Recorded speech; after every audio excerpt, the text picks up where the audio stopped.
Prisoners of Geography by Tim Marshall. Ever wonder what actually keeps world leaders up at night? You know, when the cameras stop rolling and they're alone with the weight of an entire nation on their shoulders? You're probably thinking, economic crises, political backstabbing, the latest scandal dominating Twitter, and sure, you'd be right. But there's something else, something way more ancient and totally unchangeable that haunts them. Picture this. Vladimir Putin lying in bed.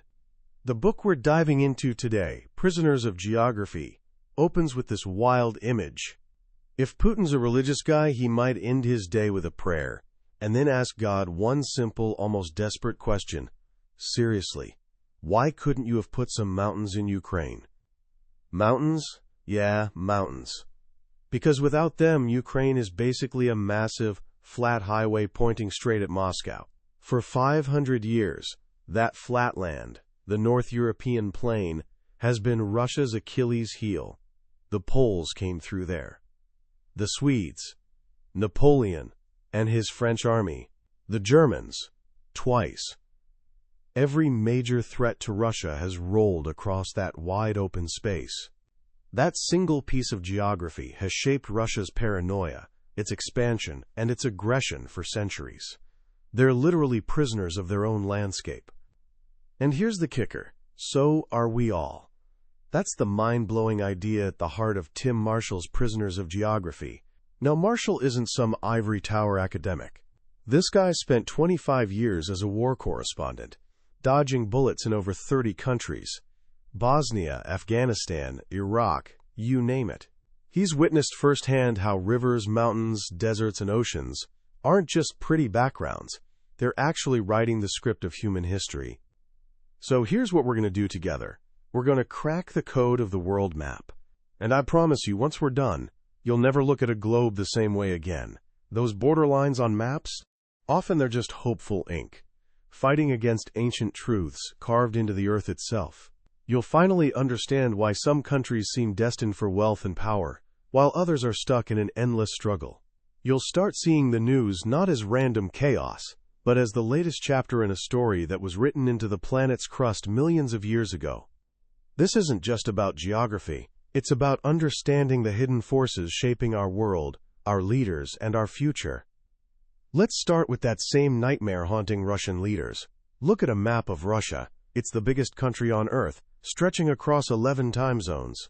Looks pretty intimidating, right? Almost invincible.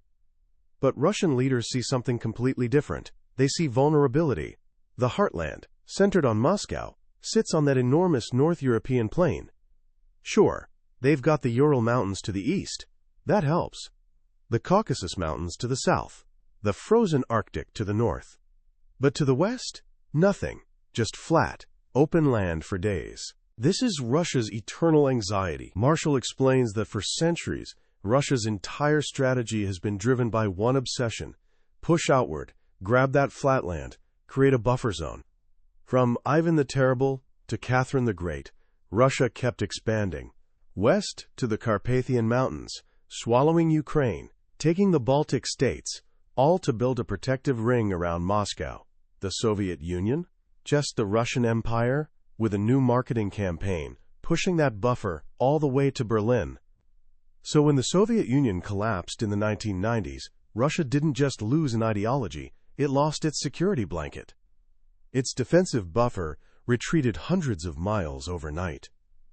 From Moscow's perspective, this was an absolute catastrophe. Then they watched their former protective states, Poland, Hungary, Romania, the Baltics, all join NATO, the military alliance literally created to contain Russia. This brings us to today. When you see what Russia's doing in Ukraine, it's not just politics or Putin's ego. It's geography. As long as Ukraine had a Russia-friendly government, Moscow could sleep at night. But a pro-Western Ukraine that might join NATO? Geography simply won't let Russia allow that. But wait, there's more. Russia has a second geographical prison, almost zero access to the world's oceans. Its northern ports, like Murmansk, freeze solid for months. Vladivostok on the Pacific is bottled up by the Sea of Japan, which is, awkwardly, dominated by Japan. This kills Russia's ability to be a true naval power and global trading giant. Water transport is way cheaper than land or air. This is why Russia was so desperate about Crimea. It wasn't just protecting ethnic Russians. It was about Sevastopol, Russia's only major warm-water port. Losing that would be like losing a lung. So when a pro-Western government took over in Kiev, Putin really had no choice from a geopolitical standpoint. He couldn't be the leader who lost Russia's gateway to the world's oceans.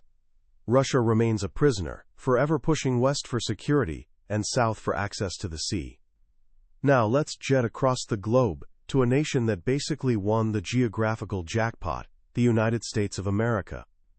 If Russia's story is weakness and paranoia, America's story is power and security, gifted entirely by luck of location. Marshall calls it the real estate agent's dream. Location, location, location. Think about it. Two massive oceans, the Atlantic and Pacific, acting as the world's greatest moats, making invasion basically impossible. To the north and south, Canada and Mexico, friendly neighbors, posing zero existential threat. Compare that to Russia nervously eyeing Germany across the plain, or China warily watching 14 different neighbors. But America's real superpower is what's inside its borders. While Russia struggles with frozen ports and unnavigable rivers, America's heartland is dominated by the Mississippi River Basin. Here's a crazy fact Marshall drops. The greater Mississippi system has more navigable river miles than the rest of the world combined. These rivers flow smoothly from the interior down to the Gulf of Mexico, creating a natural superhighway for trade. This allowed early America to transport goods cheaply, connect vast territories, and build a unified economy in a way other large nations could only dream about. The young United States seemed to get this instinctively. In 1803, President Thomas Jefferson faced a problem. France controlled New Orleans, the port at the mouth of the Mississippi. He called it the one single spot, the possessor of which is our natural and habitual enemy. Control that port. Control America's economic lifeline. But instead of war, genius and luck struck. Napoleon, needing cash for his European wars, offered to sell not just New Orleans, but the entire Louisiana territory, doubling America's size overnight. For just $15 million, America gained mastery over the world's greatest inland waterway, greatest real estate deal in history, hands down. From there, America pushed west, across the plains, over the Rockies, all the way to the Pacific, becoming a two-ocean superpower. Unlike other nations burning resources to defend vulnerable borders, America's geography lets it project power outward, across the very oceans protecting it. Geography handed America the keys to the castle. Now, if Russia and America are defined by wide-open spaces, one vulnerable, one powerful, our next story is about a barrier so massive, it's defined the relationship between two of the world's most populated nations for thousands of years. Let's talk China and India. These two giants, home to nearly a third of humanity, share a very long border. They're not natural friends politically or culturally. Logic says they should have a history of major wars, yet they've fought only one brief month-long battle in 1962. Why? The Himalayas. Between them stands the highest mountain range on Earth, a natural wall so imposing that moving a large military force through it is practically impossible. This single geographical feature has kept these civilizations largely separate, forcing them to focus their energy elsewhere. They're like two giants in the same house but separated by an impenetrable wall, each doing their own thing.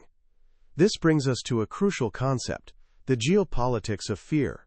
To understand modern China, you need to understand its obsession with buffer zones, just like Russia. But China's buffer isn't just about flat plains. It's about controlling the high ground. Chinese civilization was born on the North China Plain, large, fertile, and vulnerable. To the north, the Gobi Desert offered some protection, but the real threat came from nomadic warriors.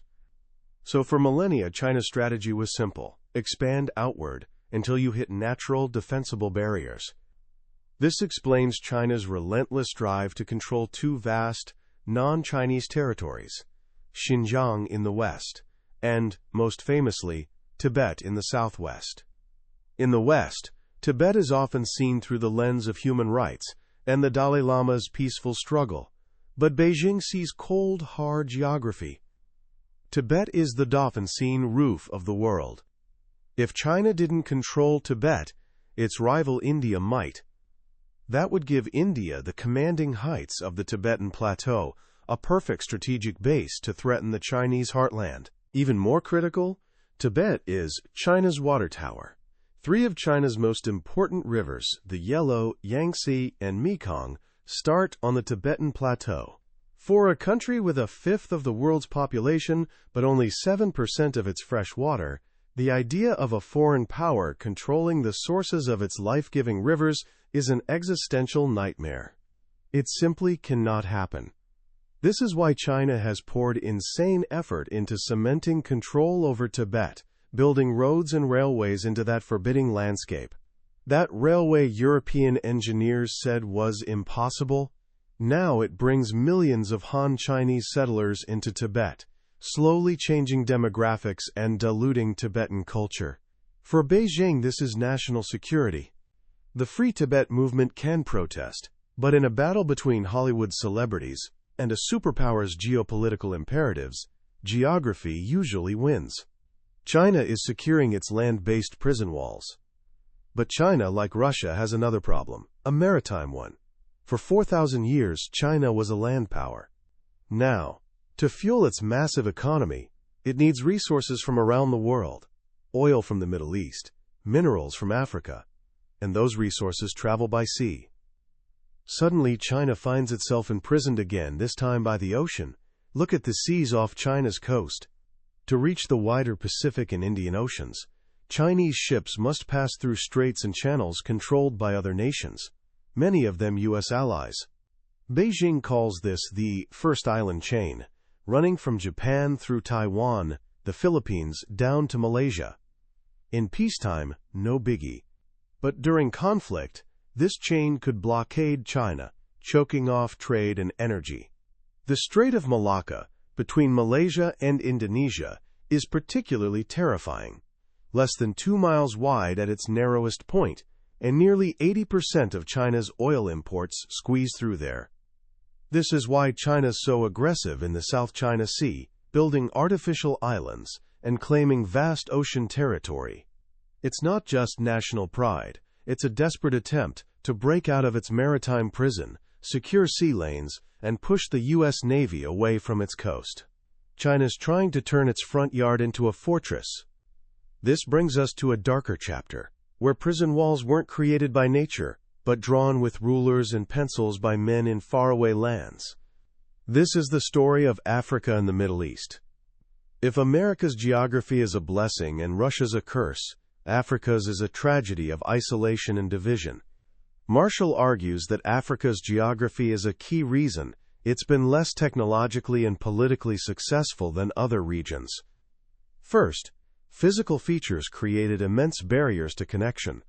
Africa's coastline is incredibly smooth, with very few natural deep-water harbors, making maritime trade difficult from the start. Its great rivers, the Congo, the Zambezi, are majestic but mostly useless for transport, broken up by countless waterfalls and rapids. Europe's navigable rivers like the Rhine and Danube connected people and created trading hubs. Africa's rivers kept them apart. Then there's the Sahara Desert, a sand sea almost as large as the United States, effectively cutting off sub-Saharan Africa from the exchange of ideas, technology, and trade flowing across Eurasia for thousands of years. Into this already challenging landscape came European colonial powers. They didn't come to unite or develop, they came to extract. And to make administration easier, they did something catastrophic. They drew lines on a map. These lines, which became modern African borders, had almost no relationship to reality on the ground. They sliced through tribal lands, lumping together rival ethnic groups who had nothing in common, while separating others who saw themselves as one people. They created artificial states, prisons of political geography, many Africans are still trying to escape. The Democratic Republic of the Congo is perhaps the most tragic example. It's vast, larger than Western Europe, but cobbled together by Belgian colonists with no logic beyond the extent of their reach. It contains over 200 ethnic groups. The result? A state that's never truly been a nation, ravaged by what's sometimes called Africa's World War, a conflict claiming up to 6 million lives since the late 1990s, largely ignored by the outside world. The same story of artificial borders echoes across the Middle East. The very name, Middle East, is a European invention, betraying a London-centered worldview. For centuries, the region was ruled by the Ottoman Empire, which divided territory roughly where different tribes and religious groups lived. There was no Syria, no Iraq, no Jordan as we know them. Then, during World War I, two European diplomats, a Brit named Sir Mark Sykes and a Frenchman named François-Georges Picot, secretly took a grease pencil to a map and drew a line from the Mediterranean to the mountains of Iran. Everything north for the French, everything south for the British. That crude line became the basis for borders plaguing the region ever since. Take Iraq. The British stitched it together from three old Ottoman provinces: Kurdish-dominated mountains in the north, the Sunni Arab heartland in the center, and Shia Arab marshlands in the south. Three distinct regions, three different peoples, forced into a single cage. Is it any wonder the country's only been held together by brutal dictators, and fell apart into sectarian violence the moment that iron grip loosened? When you see ISIS fighters bulldozing the sand berm, marking the Iraq-Syria border, declaring, "We've broken Sykes-Picot," they're not just posturing. They're tapping into a deep historical grievance, attempting, in the most brutal way imaginable, to erase the artificial prison walls drawn by Europeans a century ago and redraw the map according to their own bloody vision. The tragedy unfolding in the Middle East today is, in many ways, the violent, delayed legacy of a few men with a map and a pencil. Our final destination takes us to the very top of the world, to a place that's been a frozen, forgotten wasteland for most of human history, but is now becoming one of the most hotly contested pieces of real estate on the planet, the Arctic. For centuries, the Arctic was the ultimate geographical barrier. But global warming is changing that. The ice is melting. This is creating a dramatic new geographical reality. First, new shipping lanes are opening. The fabled Northwest Passage through the Canadian archipelago, which killed explorers trying to find it, is now navigable for several weeks each summer. A ship traveling from China to Europe can cut journey time by a week or more, saving enormous fuel and money. The same is happening along Russia's northern coast, the Northern Sea Route. These new highways of the sea could redraw the map of global trade. Second, and more explosively, melting ice is uncovering what's believed to be a treasure trove of natural resources. The U.S. Geological Survey estimates the Arctic may hold as much as 30% of the world's undiscovered natural gas and 13% of its undiscovered oil. Suddenly, the 8 Arctic nations, Russia, the United States thanks to Alaska, Canada, Denmark thanks to Greenland, Norway and others, are scrambling to stake claims. It's a new great game, a cold rush for territory and resources. And in this game one player is way ahead, Russia. Russia is an Arctic nation, in a way no other country is. It has the longest Arctic coastline and has been preparing for this moment for years. While other nations are just beginning to think about Arctic strategy, Russia's building an Arctic army. It's reopening mothballed Cold War bases, constructing new ones, and creating specialized combat brigades equipped with snowmobiles and hovercraft. Most importantly, Russia has the tools. To operate in the Arctic, you need icebreakers, powerful ships designed to smash through sea ice.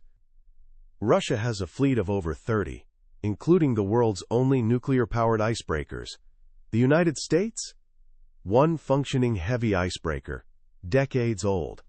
As one U.S. Coast Guard Captain Riley noted, "They have cities in the Arctic. We only have villages."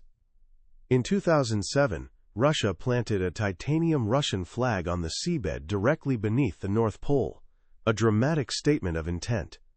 It's using scientific claims about its continental shelf to argue its territory extends all the way to the pole itself. Other Arctic nations are scrambling to catch up, but they're years, if not decades, behind. The Arctic reminds us that geography isn't static. As climate changes, the map changes, and with it, the balance of power. The top of the world, once a barrier, is becoming a new arena for competition, a new prison whose rules are still being written. And right now, Russia holds the keys. As we wrap up our journey through Prisoners of Geography, I'm struck by how humbling this book is. In our modern world, we're constantly told we can be anything, that our potential is limitless. We have technology connecting us instantly, airplanes shrinking continents, and ideas that circle the globe in seconds. And yet Tim Marshall gently but firmly reminds us that we're still, in so many ways, bound to the earth. We're shaped by the mountains dividing us, the rivers connecting us, the oceans protecting us, and the climates sustaining or challenging us. Our leaders, for all their power, must operate within rules set by geography. They can't move mountains or redirect rivers. They're prisoners of the map. This perspective is powerful because it helps make sense of a world that often feels chaotic and unpredictable. When you watch the news and see conflict in the Middle East, you can now see the ghost of the Sykes-Picot line. When you see Russia's aggression in Eastern Europe, you feel its centuries-old fear of that flat, open plain. When you see China building islands in the ocean, you understand its desperate need to break free from its maritime cage. It doesn't excuse these actions, but it explains them. It gives us a framework for understanding the deep underlying forces at play.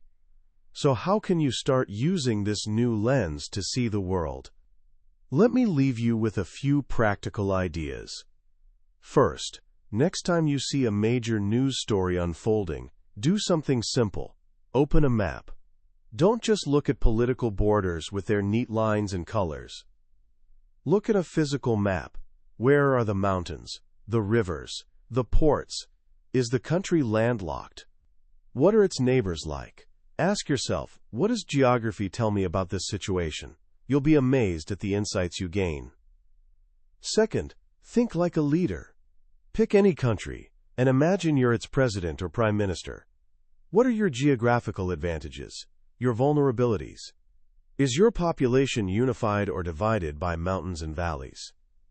Are your borders secure?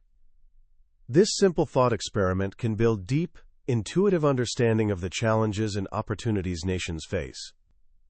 Finally, remember that while geography is a powerful force, it's not an unbreakable prison. As Marshall concludes, technology, ideas, and human cooperation can help us overcome its limitations. The Panama Canal sliced a continent to connect oceans. The Internet has transcended physical distance. And the future of the Arctic presents us with a choice.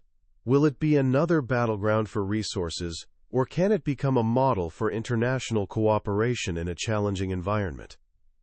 Geography defines the board on which the great game of human history is played, but we, through our choices and ingenuity, are still the players. That was a summary of Prisoners of Geography by Tim Marshall. We've touched on the major themes today, but honestly, a summary is like looking at a postcard of the Grand Canyon. It gives you an idea, but it can never replace the feeling of standing on the edge and seeing it yourself. The real magic of this book is in the details, the historical anecdotes, and the way Marshall connects dots across continents and centuries. This summary is a map to help you decide if the journey's worth your time. If anything we've discussed sparked your curiosity, I truly encourage you to pick up a copy. Reading it isn't just learning facts. It's gaining a whole new way of seeing the world that'll stay with you long after the final page. You can find a link to the book in the description below. Also, if this journey through the world map has been valuable to you, please take a moment to like this video and subscribe to the channel. That way, you won't miss our next exploration into another transformative book. Thank you for joining me, and let's keep learning and growing together.